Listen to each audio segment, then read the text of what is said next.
विश्वास है तो कंकर में शंकर है, विश्वास है तो खंबे में नरसिंह भगवान है, विश्वास है तो जल में गंगा है, गंगा जल, और विश्वास नहीं तो कोई। मानो तो मैं गंगा माहूं, ना मानो तो बहता पानी। अब ये तो आपके ऊपर है, आप चाहें तो बहुत दूर जाकर भगवान को ढूंढना चाहोगे, और नहीं तो आपके ही पास में, आपके ही घर में, आपके ही करीब में, आपके ही हृदय में शिव तत्व बैठा है, शंकर विराजमान।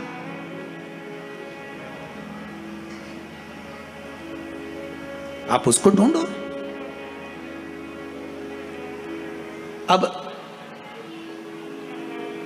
माता अहिल्याबाई की माता सुशीला शिंदे जी ने कहा गर्भ नहीं ठहरा है, बच्चे नहीं। श्री मनकोजी शिंदे ने कहा क्यों चिंता करती है, काय का टेंशन, काय की चिंता। मेरा उघड़दानी मेरा भोलेनाथ कभी खाली नहीं छोड़ता। सब शिव महापुराण की कथा कहती है, आप अगर विश्वास रखे हो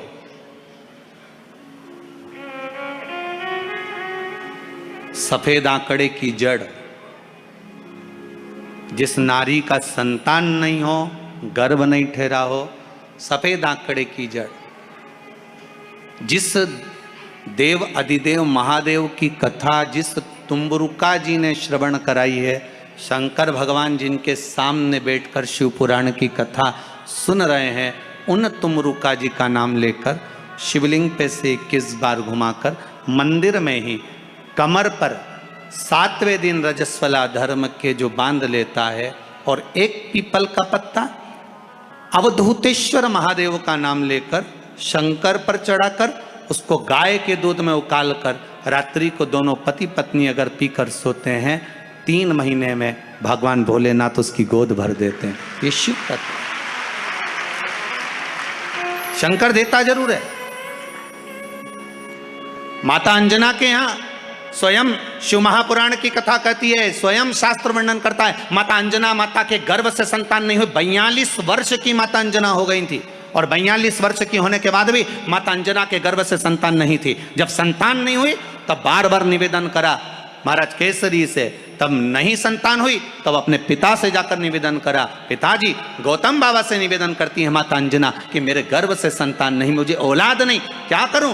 तब गौतम बाबा ने कहा एक पार्थिव शिवलिंग का निर्माण करो, मिट्टी का शिवलिंग बनाओ, उसकी पूजन करो। और माता अंजना उस मिट्टी के शिवलिंग के पूजन में ऐसी लीन हो गई, ऐसी लीन हो गई कि मिट्टी का शिवलिंग का निर्माण करती, पूजन करती। एक बार देवाधिदेव महादेव ने कह दिया, जाओ पार्वती जरा जाकर पूछो कि अंजना को चाहिए क्या,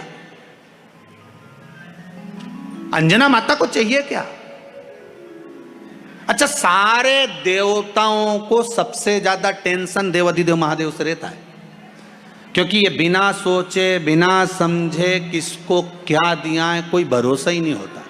एक बार तो ब्रह्मा जी ने खुद ने कह दिया, साहब हमको तो इस्तीफा दे दो, हमको नौकरी करना ही नहीं बैकुंठ में बिल्कुल भी। तो भगवान विष्णु ने पूछा हुआ क्या।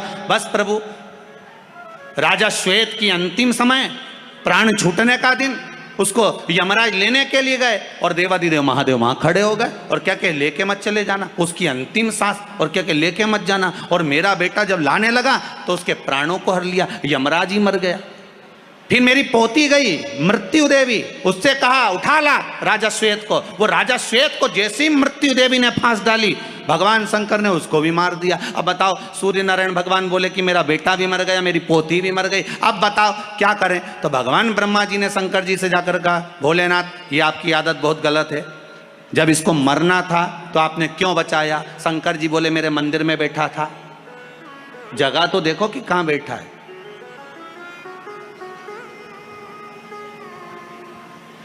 ब्रह्मा जी ने भगवान विष्णु से कहा हमको ये काम नहीं करना, आप तो हमारा इस्तीफा स्वीकार करो। भगवान विष्णु ने शंकर जी से कहा भोलेनाथ जी अब इनके बेटे को, सूर्य नारायण के पुत्र को और पोती को जीवित करो। शंकर भगवान करे एक शर्त पर जीवित करूंगा, जहां मेरा भजन हो रहा हो, जहां मेरी कथा हो रही हो, अगर कोई महामृत्युंजय मंत्र का जाप कर रहा हो, श्री शिवाय नमस्तुभ्यम जप रहा हो, शंकर का पंचाक्षर मंत्र नमः शिवाय जप रहा हो, शंकर जी कहते हैं उस समय पर मृत्यु उसको ना घेरे।